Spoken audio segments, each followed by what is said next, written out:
क्या नहीं। क्या बोला तूने? नहीं पहले क्या बोला? चल चल चलो जाके इलाज कराओ अपना।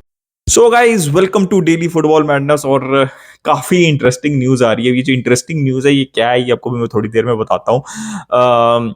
लेकिन हम बात करेंगे उस इंटरेस्टिंग न्यूज के ऊपर और बार्सिलोना की इंजरी जो अपडेट्स हैं उसके ऊपर बात करेंगे। लेवेंडोस्की की लेटेस्ट जो इंजरी हुई थी पोर्टो की गेम में और क्या रिटर्न डेट है सब प्लेयर्स की उसको डिटेल के अंदर डिस्कस करेंगे और कौन से प्लेयर्स जो हैं वो नॉर्मली उनको रिप्लेस कर सकते हैं उसके ऊपर भी हम डिस्कशन करेंगे। लेकिन सबसे पहले भाई क्यों यार why why you are giving us hope again? Messi back to Barcelona on loan. अब ये सारी कहानी है क्या, मैं वो आपको थोड़ी देर मतलब जल्दी से एक्सप्लेन कर देता हूं। देखो एमएलएस जो है ना उसके प्लेऑफ्स होने हैं और आई थिंक 15 पोजीशन के ऊपर है 14 पोजीशन के ऊपर। और आपको पता है कि पिछले 4 कंसेक्यूटिव मैच जो है वो हार चुके हुए हैं, कोई विन नहीं है और मेसी जो है पिछले 4-5 गेम से स्टार्ट नहीं कर रहे। तो वो एक और अलग न्यूज चल रही है कि उनकी इंजरी का समझ ही नहीं लग रही। कुछ कह रहे हैं लॉन्ग टर्म इंजरी है क्योंकि वो खेल क्यों नहीं रहे। हर दफा ये बताया जाता है कि भाई वो लॉन्ग टर्म इंजरी नहीं है, शॉर्ट टर्म इंजरी है, जरा सा मतलब फटीग है। लेकिन मतलब मैच आफ्टर मैच जो है वो लियो मेसी फीचर नहीं कर रहे। तो कुछ सोर्सेज ये रिपोर्ट कर रही हैं कि इंटर मियामी जो है ना इंजरी उनको हुई हुई है लॉन्ग टर्म, लेकिन वो खेल इसलिए नहीं रहे। मतलब खेल तो वो नहीं रहे इस वजह से नहीं रहे, लेकिन क्यों ये न्यूज आउट नहीं हो रही, क्यों मतलब ओपनली नहीं बताया जा रहा? बिकॉज इंटर मियामी जो है वो पैसे कमाना चाहती है और टिकट्स जो है वो धड़ाधड़ सेल हो रही है। But it is very unfair to the fans के टिकट सेल हो रही हैं और वो जाते हैं मेसी को देखने जाते हैं। और इंटर मियामी में क्या देखना उन्होंने, मेसी को ही देखना है ना, तो वो देखने जाते हैं तो वहां पे मेसी होते नहीं है। तो ये थोड़ा सा अनफेयर अगर ऐसे इंटर मियामी कर रही है, बट दिस इज बिजनेस भाई। बट यार ये तो कहानी अलग है भाई। अब प्ले ऑफ्स के अंदर 9th पोजीशन के ऊपर आना जरूरी है एज पर माई इंफॉर्मेशन इंटर मियामी का। और अगर प्ले ऑफ में क्वालिफाई नहीं करती एमएलएस के लिए, एमएलएस कप के लिए, तो होगा क्या फिर? ये होगा कि ये by rules they can loan a player to European clubs. और ये जो पास्ट के अंदर हो सका है, for example David Beckham AC Milan गए थे, तो आपको याद होगा आनरी जो है वो गए थे आर्सेनल दोबारा इसी तरह अपनी वो फेयरवेल लेने जो है वो आर्सेनल गए थे, आपको याद होगा।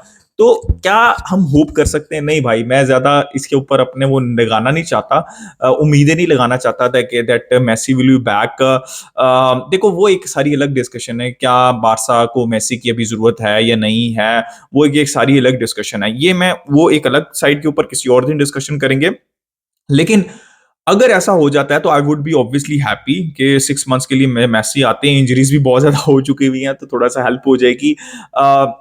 मेसी को जो फेयरवेल वो डिजर्व करते थे वो मिल जाएगी। लेकिन एज पर रिपोर्ट्स बारसा जो है वो मॉनिटर कर रही है इस सिचुएशन को, लेकिन अभी कोई बहुत ज्यादा डिस्कशन इस पॉइंट के ऊपर नहीं हुई कि क्या उनको मेसी के लिए जाना चाहिए नहीं जाना चाहिए।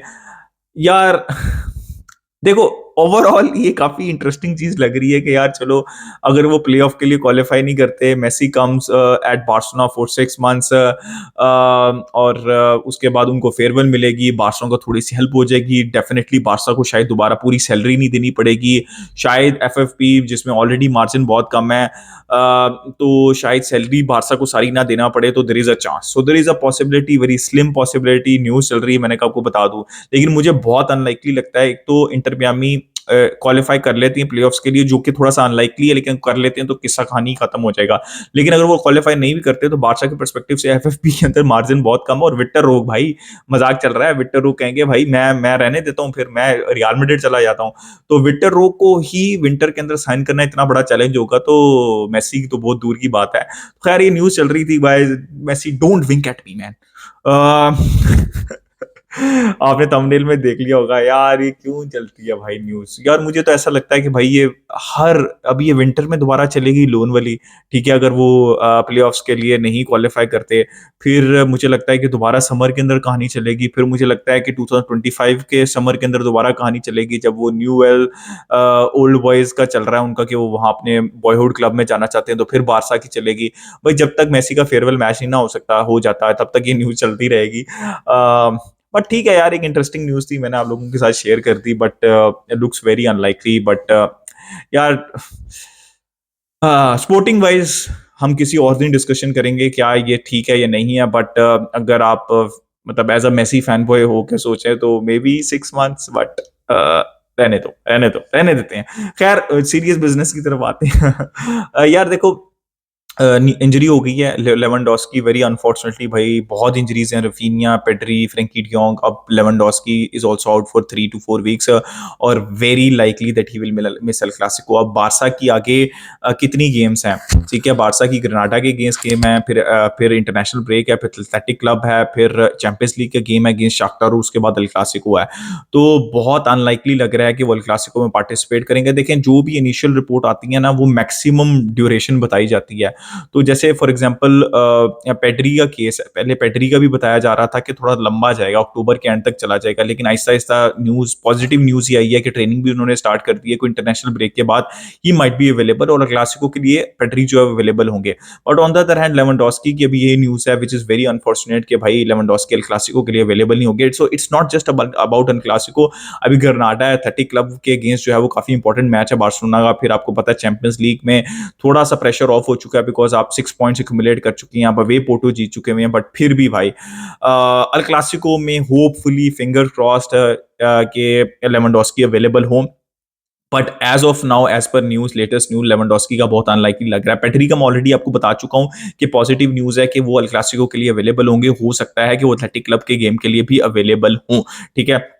तो ये एक अच्छी न्यूज है, और शाख्तार की गेम के लिए पेड्री से related. Frenkie de Jong unfortunately will not be available for El Clasico, वो एल क्लासिको के बाद ही आएंगे।